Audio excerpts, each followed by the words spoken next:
La promotrice de l'immobilité, Silvia Rojas, veut transformer les rues bruyantes et animées de San José en un paradis de la technologie verte. J'aime ce véhicule électrique parce que vous avancez, mais il n'y a pas de bruit, c'est magnifique. L'année dernière, 12% des nouveaux véhicules vendus au Costa Rica étaient des véhicules tout électriques, ce qui fait du pays le leader de la mobilité verte sur le continent américain. Nous comptons le plus grand pourcentage de nouveaux véhicules électriques sur le marché annuel, non seulement en Amérique latine, mais aussi au Canada et aux États-Unis. Près de la moitié des nouvelles voitures électriques ici au Costa Rica venaient de Chine. La dominance des marques chinoises n'est pas passée inaperçue pour Federico Rodriguez, qui a ouvert le premier atelier de réparation de véhicules électriques du pays il y a 6 ans.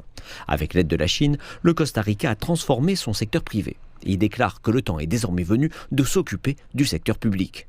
Ce véhicule est en bon état, mais ce n'est pas suffisant. Nous devons changer les transports publics. Et nous avons besoin des bus chinois et de la technologie chinoise parce qu'elle est bon marché, bonne et accessible à tous.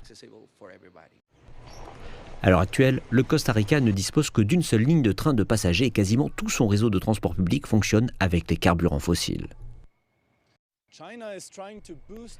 La Chine tente de stimuler les transports publics sans émissions au Costa Rica en donnant des bus électriques et en offrant une aide financière pour un réseau de trains électriques qui est plus que nécessaire. Et il faudra encore des années pour que le pays réussisse à décarboniser ce secteur avec succès, mais le temps presse.